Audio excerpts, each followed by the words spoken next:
আমার healthy and tasty recipes চ্যানেলে সবাইকে স্বাগত জানাই। আশা করি সবাই সুস্থ আছেন, ভালো আছেন। আজ দেখাবো মসুর ডালের রেসিপি, উচ্ছে বরবটি দিয়ে। সবজি ডাল যেরকম করে সেইভাবেই আমি উচ্ছে আর বরবটি দিয়েই মসুর ডালটা করে দেখাবো।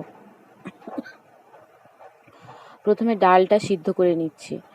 ডাল ভালো করে ধুয়ে নিতে হবে। নিয়ে কড়াইয়ে সামান্য একটু তেল দিয়ে ডালটা নেড়ে চেড়ে জল দিয়ে ঢেকে রাখলে খুব ভালো সিদ্ধ হয়ে যায়।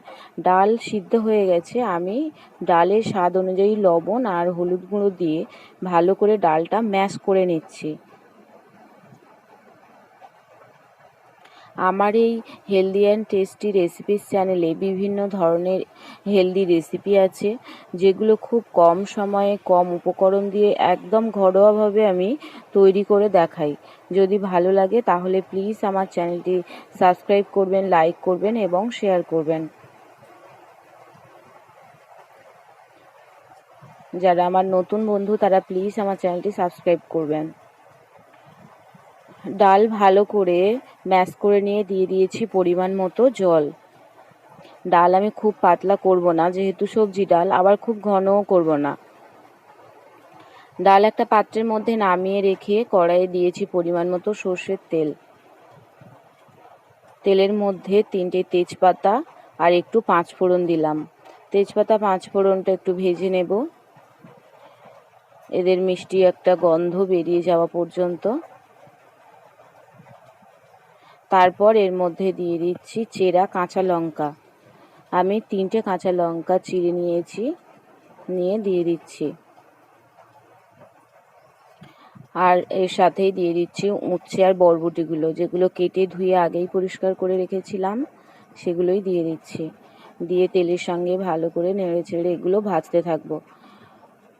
সিদ্ধ হওয়ার জন্য ঢাকতে হবে না, কারণ এই তেলের মধ্যেই ভাজতে ভাজতে সিদ্ধ হয়ে যাবে এবং লাল লাল করে ভেজে নিতে হবে।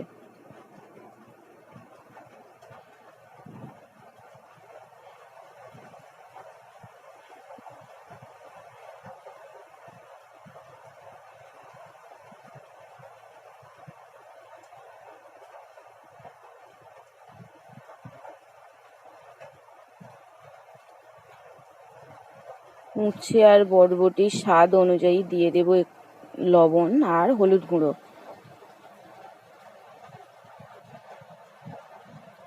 লবণ হলুদ গুঁড়ো দিয়ে ভালো করে ভেজে নেব উচ্ছে আর বরবটিগুলো।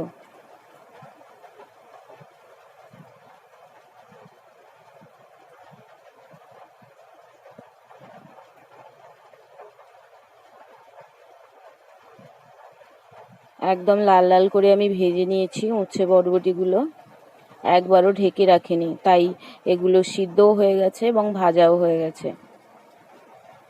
ঢেকে রাখলে সিদ্ধ হয়ে যাবে, কিন্তু খুব ভালো লাল লাল ভাজা হবে না। এখন দিয়ে দিচ্ছি 1 চামচ জিরে আর ধনিয়ার গুঁড়ো, দিয়ে নেড়ে ছেড়ে নিচ্ছি, ভালো করে মিশিয়ে নিচ্ছি।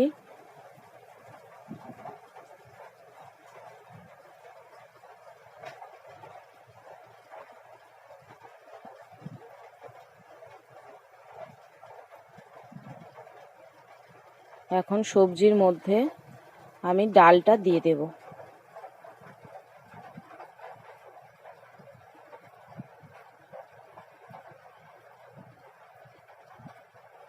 ডালটা দিয়ে ভালো করে ফুটিয়ে নেব। আর দিয়ে দিচ্ছি সামান্য একটু চিনি। এই চিনি দেওয়ার কারণে এই রেসিপির স্বাদটা ব্যালেন্স হবে, স্বাদটা খুব ভালো হবে। এভাবে নেড়ে নিচ্ছি পুরো সবজির সঙ্গে ভালো করে। এরপর ভালো করে ফুটিয়ে নিয়ে নামিয়ে নিলেই রেসিপি রেডি। ডাল তো অনেক রকম করে খেয়ে রেখেছেন এভাবে উচ্ছের সঙ্গে, বা আরও অনেক গাজর, বরবটি, বিভিন্ন ধরনের সবজি দিয়ে ডাল খুব ভালো হয় খেতে। এভাবে করে দেখবেন। সবাইকে শেষ পর্যন্ত দেখার জন্য অনেক ধন্যবাদ। ভালো থাকবেন, সুস্থ থাকবেন।